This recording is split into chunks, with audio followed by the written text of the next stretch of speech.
여러분 안녕하십니까? 뉴스라이브 문을 엽니다. 5명 이상 집합 금지는 전국으로 확대됐는데 골프장은 다시 5명까지 허용되고 또 태권도는 다시 문을 열었는데 필라테스는 안 되고 오락가락 방역 기준에 반발이 거셉니다. 사지에 몰릴 대로 몰린 자영업자들, 이들의 질문에 합리적인 답변은 있는지 또 이들을 위한 정책 속도는 혹시나 아직 2020년도에 머물고 있는 건 아닌지 짚어볼 문제입니다. 1월 5일 뉴스라이브 지금부터 시작합니다. 오늘의 헤드라인입니다. 서울시는 250여 명의 확진자가 발생한 교회를 고발하기로 했습니다. 방역에 불복한 서울의 헬스장은 기습적으로 문을 열었습니다. 코로나 여파로 각 자치구 새해 인사가 비대면으로 개최됐습니다. 용산구는 온라인 친년사를 통해 국제도시 비전을 제시했습니다. 강일동과 하남, 남양주를 잇는 9호선 연장 사업이 확정됐습니다. 강동구 주변 도로 확장과 신설 등도 포함됐습니다. 올해부터 고교 무상교육이 전학년으로 확대되고 고용복지 분야 혜택도 확대됩니다. 부동산에서는 종부세가 크게 인상됩니다.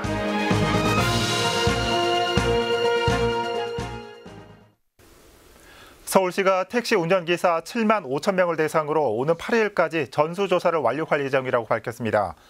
강남구의 한 택시 회사와 관련해 코로나19 신규 확진자가 10명 나온 데 따른 겁니다.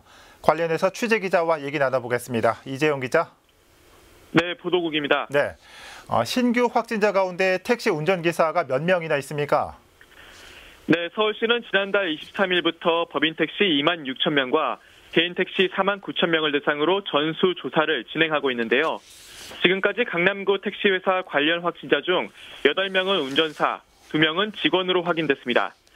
서울시는 팀원으로부터 카드 이용객 190명에 대한 명단을 확보해 역학조사실로 자료를 제출했다고 밝혔습니다.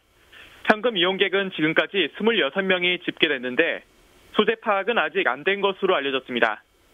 서울시는 어제 법인 택시조합 255개사에 당부사항을 전달했고 개인 택시 조합에선 오늘 4만 9천 명의 조합원에게 내용을 전송할 예정입니다.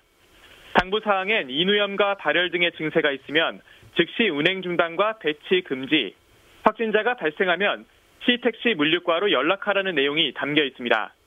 또 오는 8일까지 택시 운전사들이 전수 검사에 응할 것을 독려하고 승객이 현금 결제를 할 경우엔 하차전에 탑승 일시와 전화번호를 기재할 것도 당부했습니다.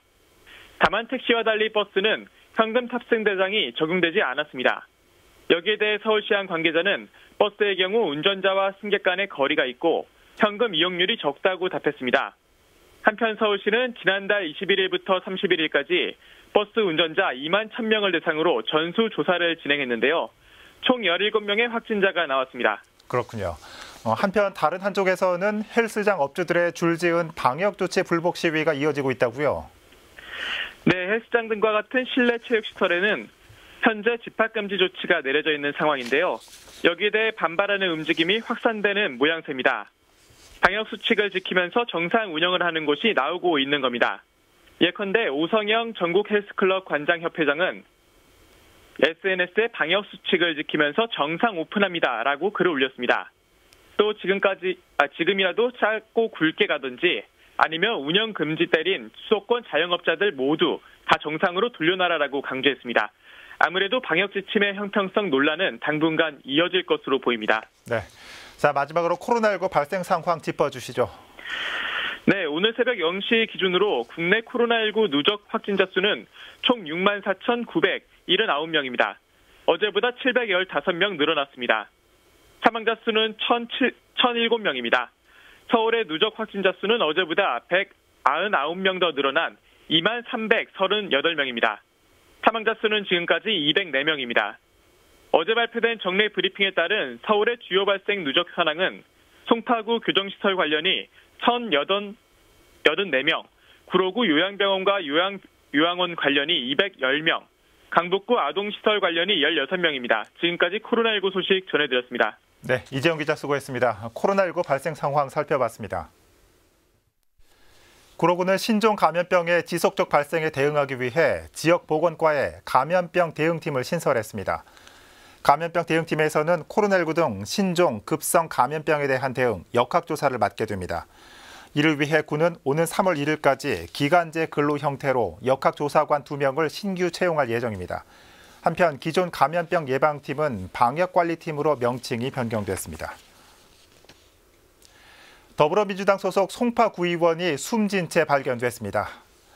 어제 오전 10시 40분경 충남 천안시 안서동의 한 건물 주차장에 정차된 차량에서 송파 구의원 A씨와 20대 남성 1명 등 총 2명이 동승한 상태로 숨진 채 발견됐습니다. 발견 당시 차량 안에서 번개탄을 피운 흔적이 발견됐지만 유서는 발견되지 않았습니다. 숨진 구의원 A씨와 20대 남성의 관계는 아직 밝혀지지 않았습니다. 경찰은 타살 혐의점은 적은 것으로 보고 정확한 사인을 조사하고 있습니다. 한편 송파 구의원 A씨는 더불어민주당 소속으로 지난 2018년 6월 지방선거에 출마해 당선됐으며 천안에서 대학을 나와 충남 지역에 연고가 있는 것으로 알려졌습니다. 강동구 강일동과 하남, 남양주를 잇는 9호선 연장 사업이 확정됐습니다. 최근 발표된 국토부의 신도시 교통 대책에 포함된 건데 자세한 내용을 태윤영 기자가 전해드립니다. 강동구와 하남, 남양주를 잇는 9호선 연장 사업이 추진됩니다. 최근 국토교통부가 확정한 남양주 왕숙 등 3기 신도시 교통대책에 9호선 연장 사업이 포함된 겁니다. 올해 착공을 앞둔 도시철도 9호선 4단계 연장 사업의 마지막 구간에서 시작해 하남의 미사지구, 3기 신도시 남양주 왕숙지구로 이어지는 구간입니다. 당초 강일동에는 서울시가 주도한 도시철도망과 국토부가 추진한 국가철도망의 단절 구간이 있어 아쉬움이 컸는데 이번 대책으로 한시름 놓게 됐습니다. 왕숙지구가 있기 때문에 단절 없이 동시에 착공 같이 한다는 거죠, 공사를. 그런 거에 더 긍정적인 효과다 이렇게 보는 거죠. 이번 9호선 연장 사업은 LH가 주도하는 공공기관 사업으로 예비타당성 조사 기간이 일반 재정사업보다 적게 소요됩니다. 재정사업의 예타조사 기간은 보통 1년에서 2년 정도 걸리는 반면 공공기관 예타조사는 5개월이면 마무리됩니다. 또 까다로운 BC 분석에서도 정책적 요소가 비중 있게 평가돼 유리할 수 있습니다. 국내 사업은 5개월 정도 지금 보고 있고요. 이게 정책성이나 공익적 측면에 좀 부각되는 사업이라면은 좀 더 가중치를 더 높게 보고 할 수 있는. 9호선 연장 사업의 구체적인 노선과 역사 위치는 추후 기본계획과 설계 단계에서 결정되는 가운데 사업은 2024년 착공해 오는 2028년 완공될 전망입니다. 이 밖에 이번 광역교통 개선 대책에는 강동구 주변 올림픽대로 확장과 강일 IC 우회도로 신설 등도 포함돼 도로교통 환경이 한층 개선될 것으로 보입니다. 델라이브 서울 경기케이블TV 태윤영입니다. 매년 초 2천여 명의 주민들을 초청해 떠들썩했던 용산구의 새해 인사회가 올해는 구청장의 온라인 신년사로 대체됐습니다. 성장현 구청장은 국제도시 기틀을 다지기 위한 사업의 지속 추진을 약속했습니다. 지혁배 기자입니다.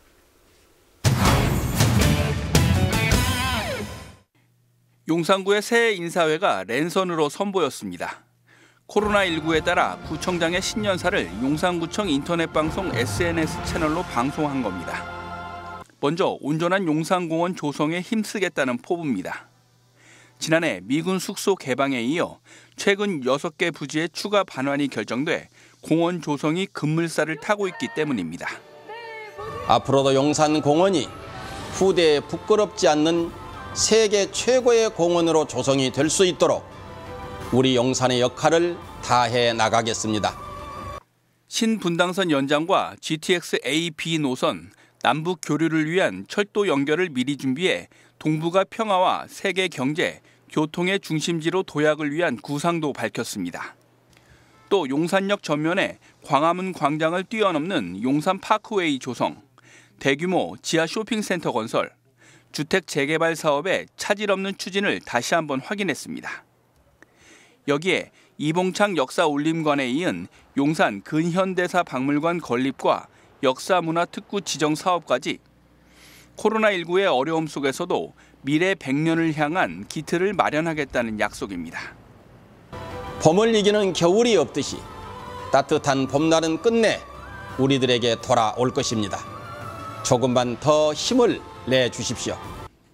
이 밖에 올해는 4차 산업혁명을 선도하기 위한 스마트 시티 조성과 용산형 뉴딜 추진, 복지 인프라 강화에도 전력을 집중하겠다고 밝혔습니다. 딜라이브 서울 경기 케이블 TV 지역배입니다.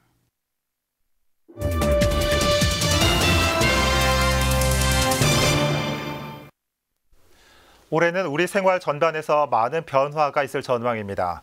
고교 무상교육에서 전기요금 개편까지 실생활에서 달라지는 제도들을 정리했습니다. 박영찬 기자입니다. 올해부터 고등학교 2학년과 3학년 학생들에게만 적용됐던 고교 무상교육이 1학년을 포함한 전 학년으로 확대됩니다.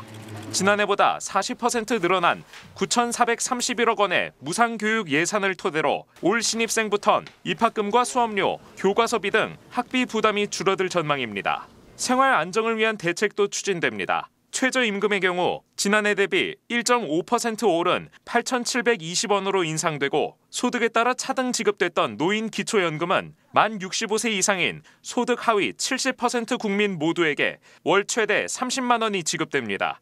여기에 코로나로 피해를 입고 있는 계층을 위해 6개월 동안 매월 50만 원을 지급하며 구직을 돕는 국민 취업 지원 제도도 도입됩니다. 반면 기존 혜택이 축소되거나 세율이 오르는 세제 개편안도 추진됩니다.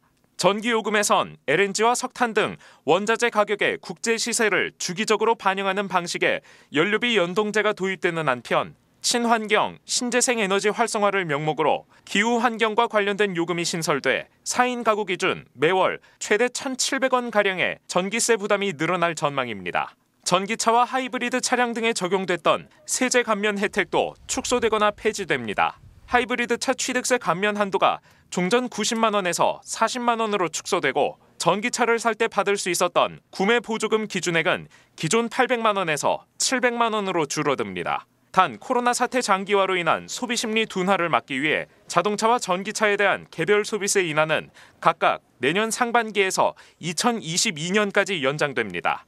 딜라이브 서울 경기 케이블 TV 박영찬입니다. 지난 한 해 동안 가장 많이 회자된 이슈 가운데 하나가 바로 정부의 부동산 정책입니다. 7번의 부동산 대책, 그리고 역대급 상승을 보였던 집값, 과연 올해는 어떨까요? 달라지는 부동산 제도와 전망, 이승준 기자가 정리했습니다. 먼저 종부세를 살펴보면 일반 세율은 0.6에서 3.0%로 3주택 이상이나 조정 대상 지역 2주택자에 적용되는 세율은 최대 6.0%로 대폭 증가했습니다. 법인 보유주택에는 개인 최고 세율이 부과됩니다. 2주택 이하는 3%, 3주택 이상은 6%가 일괄 적용입니다. 다음은 양도소득세입니다. 당장 최고 세율이 45%로 상향됐습니다. 현재 1년 미만 보유주택은 40%, 2년 미만은 기본 세율을 적용하지만 6월부턴 1년 미만은 70%로 2년 미만은 60%가 적용됩니다. 현재로서는 이게 뭐 많이 나온다 안 나온다 장담을 할 수 있는 상황이 아니거든요. 서울의 입주 물량 감소나 여러 가지 요인들 때문에 전세 가격이나 이제 그 매매 가격이 올라갈 걸로 예상이 되기 때문에 쉽게 내놓지는 않을 것 같다 하는. 다음은 청약입니다. 올해부턴 신혼부부와 생애 최초 특별 공급을 받을 수 있는 소득 요건이 완화됩니다. 신혼부부의 경우 맞벌이와 외벌이로 나뉘는데 민영주택에선 140%와 160%로 완화되고 공공주택은 130%와 140%로 변경됩니다. 생애 최초의 경우 공공주택은 130% 이하, 민영주택은 160% 이하로 완화됩니다. 여의도 5배 정도 크기에 이제 공급할 수 있는 지역들이 있기 때문에 심리적인 안정감이라든가 서울에 공급이 많이 된다는 어떤 시그널은 작용할 수 있죠. 정부가 주택 조기 공급을 통해 시장 안정화를 목표로 한 3기 신도시 사전 청약은 7월부터 시작됩니다. 청약 자격은 본 청약과 동일 기준이 적용되는데 당첨 후 본 청약까지 무주택자 요건을 유지해야 합니다. 딜라이브 서울 경기 케이블 TV 이승준입니다. 지난해 서울기초의회에서는 주민들에게 실망감을 안겨준 논란이 끊이질 않았습니다. 최근까지도 집합금지 지침을 어긴 구의원이 적발되는 등 구설수가 이어지고 있는데요. 지방자치법 개정으로 의회의 권한도 강화될 텐데 벌써부터 걱정입니다. 최근 기초의회의 논란들을 엄종규 기자가 정리했습니다. 2020년이 마무리되는 시점, 마포구의 최우진 의원 관련 뉴스가 포털을 뒤덮었습니다. 코로나19로 거리 두기가 강화된 이때 파티룸에서 모임을 갖다 경찰에 적발된 겁니다. 국민의힘과 정의당 등 야당 쪽에서는 곧바로 질타가 이어졌습니다. 파티룸이 아닌 사무실로 알았다는 최 의원의 해명에 여론은 더 들끓었습니다. 구의원들의 실망스러운 소식 이뿐만이 아닙니다. 음주 차량 사고와 측정을 거부해 1심에서 집행유예를 받은 전 의장에 대해 강남구의회는 면죄부를 줬고 법치주의에서 그 결과를 받아들일 수밖에 없습니다. 이러한 것들은 고스란히 국민들께서 우리 의회를 또 평가해 주지 않겠냐. 사실 그 부분이 우려스럽고 두렵습니다. 남편이 운영하는 회사에서 구청이 마스크를 70만 장이나 수의계약으로 구입했는데 해당 구의원은 모르쇠로 일관합니다. 저 남편이 하는 거 전혀 몰라요. 뭐 하는지도 모르고 어느 업체에서 어떻게 한 것도 모르고 한 것도 전 몰라요. 여기에 의장단 선거 당시 선물을 돌렸다는 의혹을 받은 노원구의회 변석주 부의장은 검찰 조사를 받고 있고 2019년 공금 유용 의혹이 제기됐던 이민택 전 강동구의회 의장은 1심에서 유죄를 선고받았습니다. 기초의회에서 끊임없이 들려오는 구설수, 지방자치법 개정으로 지방의회의 역할과 권한 강화가 예고된 가운데 바로 주민들의 눈높이에 맞는 강화된 윤리의식일 겁니다. 딜라이브 서울 경기 케이블 TV 엄중규입니다. 연말정산의 시기가 다가왔습니다. 이달 15일부터 시작됐는데 코로나19로 바뀐 세법이 많아 잘 확인하셔야겠습니다. 연말정산 일정과 주요 내용을 이주협 기자가 정리했습니다. 13월의 월급이라고도 불리는 연말정산. 올해는 코로나19로 바뀐 세법이 많은데 특히 카드 소득공제가 대폭 늘어납니다.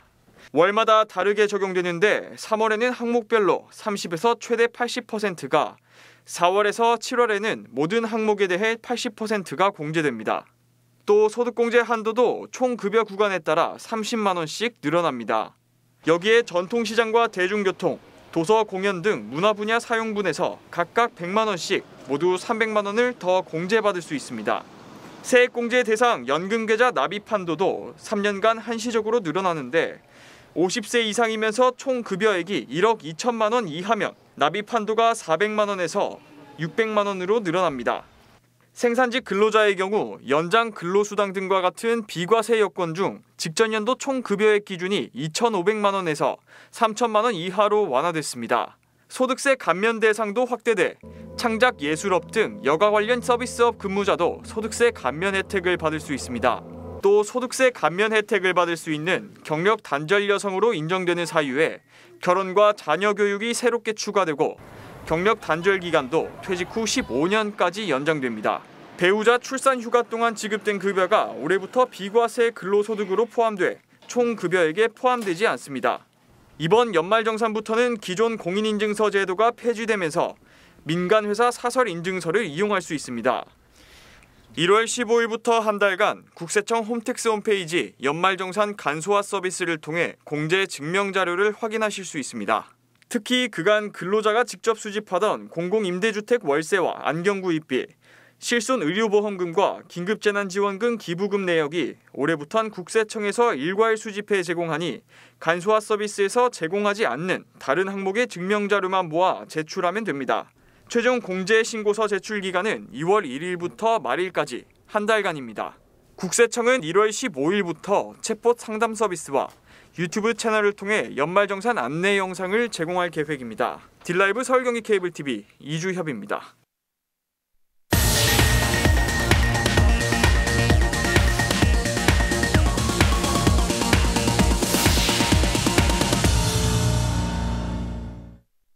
코로나19로 인해 전시와 공연 등을 접할 기회가 줄어들자 일상 속에서 만나는 예술 작품들이 늘어나고 있습니다. 서대문구에서 진행 중인 마을가게 미술관도 그중 하나인데요.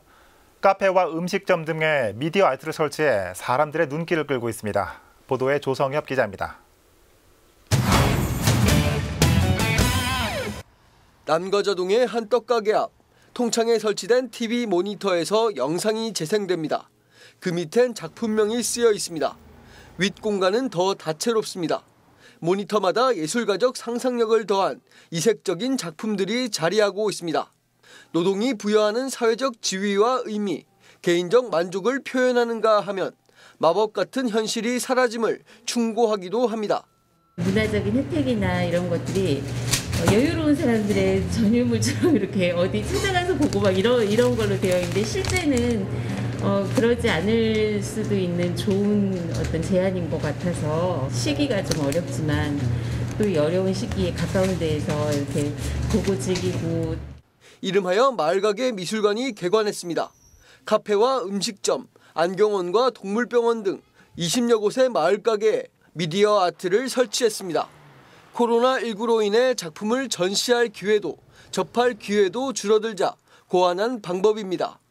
산업화와 공업화, 물질 만능주의와 대비되는 개인의 생각과 이야기라는 소재로 대한영상예술가와 영화감독, 미디어 아티스트 등 모두 37명의 작가가 참여했습니다. 기존에 약간 소외된 어떤 다양한 어떤 시각들, 이런 시각들로 제작된 어떤 작업들이고 예술가의 가치를 최대로 제한하고 그 감각들을 시민들과 소통하기 위해서 만들어진 작업들을 의미를 합니다.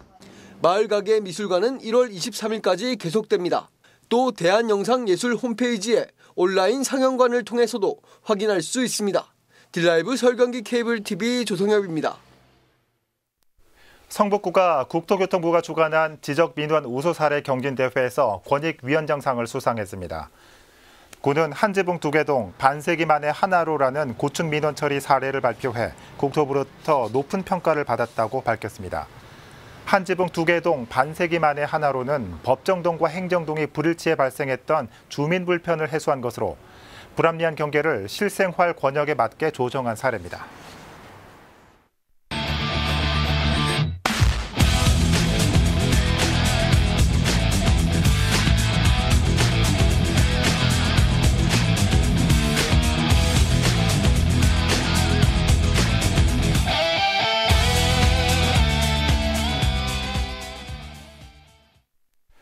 절기상 1년 중 가장 추운 시기라는 소한입니다.